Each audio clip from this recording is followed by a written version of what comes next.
when I landed on the deck, it was just the sheer pain. I was just my feet was just on fire, and then I was panic round about me, and I actually tried to get up off my feet thinking I'm gonna be okay, but when I seen my foot sort of twisted 90 degrees, I thought, oh, something wrong here, so I just stayed there and then wait for the ambulance to come. So eventually the ambulance came and they put me in painkillers and stuff, and then took me to hospital, and they examined me, and then I had an operation that night, and then I had that operation just to extend my leg, because my leg collapsed 4 inches, my ankle just exploded, so they had to extend with an external fixator. They had to extend my leg, and then I was on and then that was on the Tuesday the 15th, and then on the following Monday I had another operation to put in the metal working screws into my ankle, and I'd shattered my left heel as well, but because of the severity of my other injury, the main bone in my heel was okay, so they just let it heal with a plaster cast. So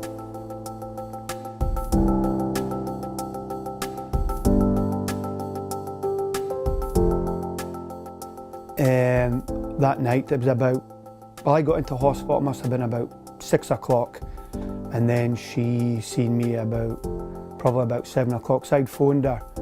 Well, Stevie, I was at work, my colleague, he had phoned his wife to say, look, you better tell Lorna I've had an accident. So my wife's Lorna, so she missed the call, but she phoned back Stevie's mobile, and I'd shouted to her saying, look Lorna, I'm okay, I've only broke my ankle or whatever, I'm gonna be okay. So she was coming into the hospital expecting me be a stick in my foot and then come home, but her brother came in with her, and then they found out at the x-rays it was the severity of the injury and that, and basically I was told that I'd be lucky if I'd be back to work in 6 months.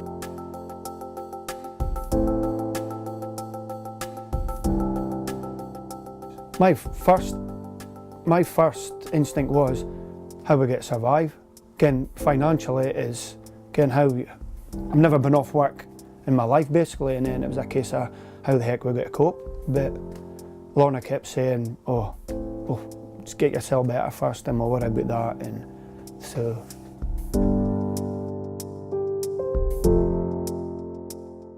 I had the operation on the Tuesday night. It was about 10:30. I was in theatre for about 2 hours, and then I brought down to my recovery room, and then the next day the surgeon came back, and it was, again, they were speaking about my injury and that, and then they were speaking about amputation possible, and so I just got too much, so my wife had to come in, because it was, again, when you hear kind of that, you're thinking, oh my God, so that was that. So that sort of came okay, and then on the following Monday, I had another operation. I was in theatre for about 3 hours, because the original plan was for them to do my right ankle and my left heel, but once they opened up my ankle, because I've got about 250mm cut, and all the flesh, dead muscle, bones just poured out, and they just thought it's a prime example for bugs.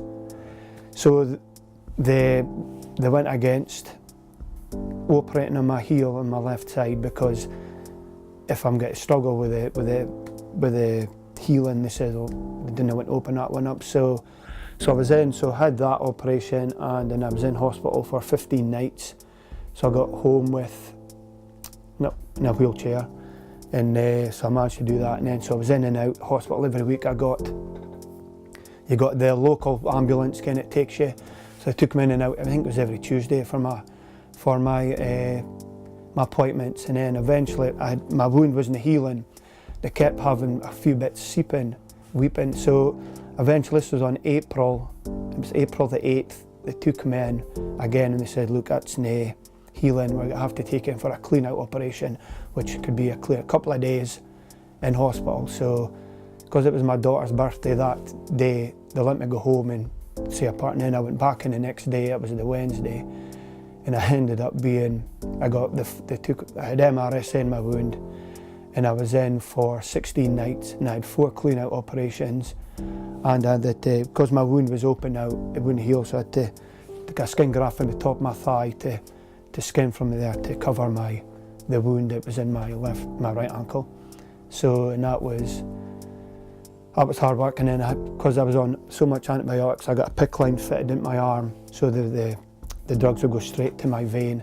And then on beginning of June, I took really not well, and I had ended up having blood septicemia, and I was in hospital for 12 nights in June in the infection unit.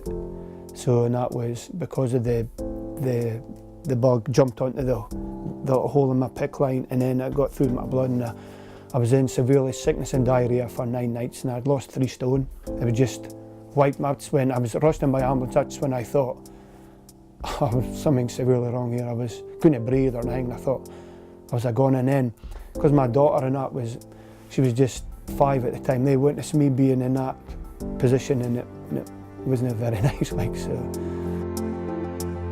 So I came out of that and kept going back in to check on the MRSA stadia, when thankfully I got the all clear on the end of, I think the end of November 2013. I got the all clear from them saying that but they kept an eye on me, kept checking my bloods to make sure that the MRSA had stayed away, and thankfully it has.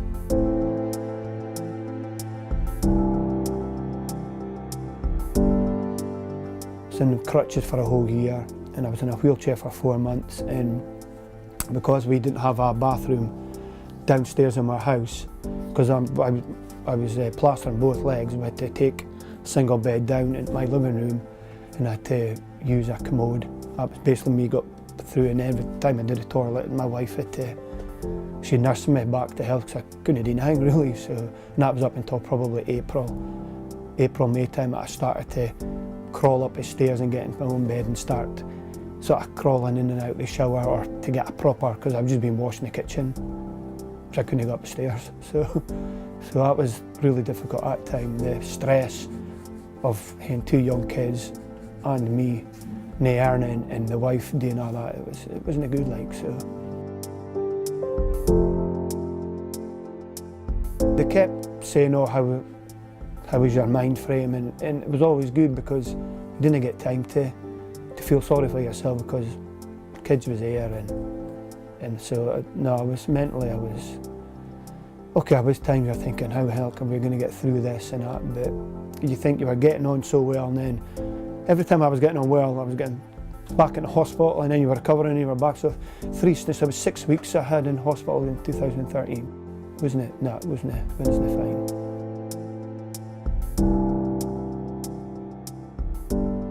Well, because the company I went into liquidation, you just think you're off work, you get statutory sick pay, but I had numerous phone calls of getting my own, had to sort out my own sick pay and all that. So eventually I got sick pay from the government, and I got industrial accident. I got something from that, and so lucky my wife, she got some inheritance through from her pa dying, and that tied us over. Really, we would have been really struggling. I would have been, okay, our father would have seen to us a bit. That means you would have been owing people money all over the place. So, but we did survive, but it wasn't easy.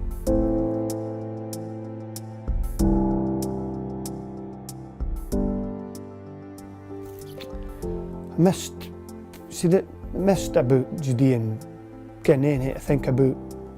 Again, I can't run now. I couldn't play football with the kids.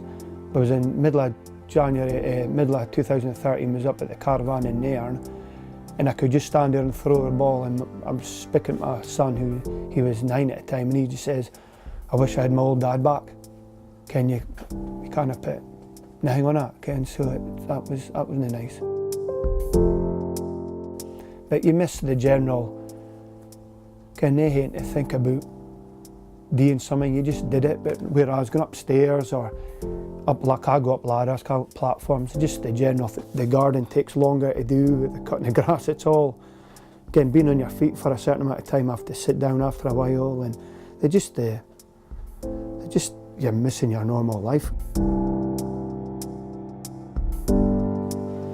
I've been told I'm going to have a bone fusion, which is basically they'll take the ankle out and fuse the bone, so my ankle will just be rigid.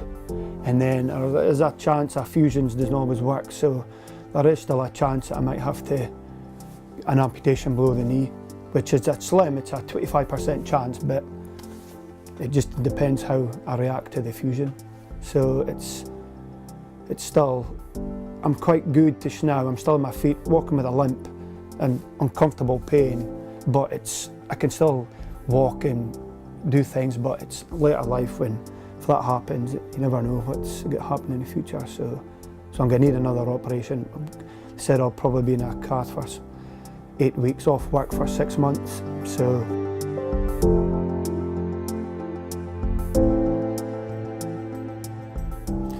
well, the advice is, if you're not sure about doing anything, then I do it. And I was maybe guilty of not checking stuff, so always double check what you're going on to or whatever, and make sure you're insured, basically. Not just companies, but your own insurance. I have my own mortgage insurance and that.